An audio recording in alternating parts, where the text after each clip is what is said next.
আলাইকুম, সবাইকে ঈদ মোবারক ও ঈদের শুভেচ্ছা। মোহাম্মদ একরাম মিয়া, আমার বাবার নাম নুরুল হুদা, 5 নম্বর ওয়ার্ড, ঝাপুয়া, কালমাসগা, মহেশখালী, কক্সবাজার। আমি 2026 সালের নির্বাচনে আমি এলাকার প্রতিনিধি হিসেবে মেম্বার হিসেবে আমি এই কতগুলা ঈদের শুভেচ্ছা জানার জন্য পোস্টার ছাপিয়ে এখানে দেওয়াল লাগাইছি এবং এই গাছে লাগাইছি। ওরা কতগুলো কুচক্রী মহল এসে আমার পোস্টারগুলো ছিঁড়ে ফেলতেছে। আমি ওদেরকে হাতে হাতে ধরছি, ধরার পর ওরা বাবা মাকে বলার জন্য ওরা নিছি। বাবা মা আমাকে উল্টা বকা দিচ্ছে এবং আমাকে গালি দিচ্ছে, অপমানিত করছে, আমার মানহানি করেছে।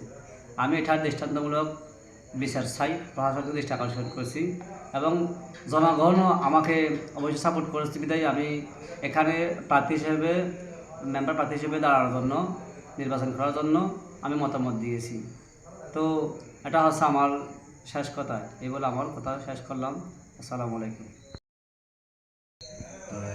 মাস্টার একারাম আরা সাস্তবাই প্রতিবেশী পারেন এলাকার বল আমরা দেখুনাইতে একমত দিই এহতার লাগলে আরা এলাকার প্রতিবেশী ভাই বোন মা বোনেরা যারা আছো, যারা বড় রল আছো, আরা বকুলতন একমত করি মাস্টার একারাম লাইব বুঝছায় তার আর বাবুর নাম আলী আহমদ। এখন আর বাড়ি একারাম নির্বাচন করার এখন হুদিন ঈদ উপলক্ষে শুভেচ্ছা জানাবেলা বলে হুদিন পোস্টার বাইর গিয়ে এখন মানুষও কি করে পোস্টার কিন্তু চুরি ফেলার। এখনই নারা তুমি দেখিয়ে না খারাপ লাগে। এখন নারা প্রশাসনের মাধ্যমে কী করে বিচার গান আরা সুস্থভাবে কি চাই পোস্টার নথি দেবেন।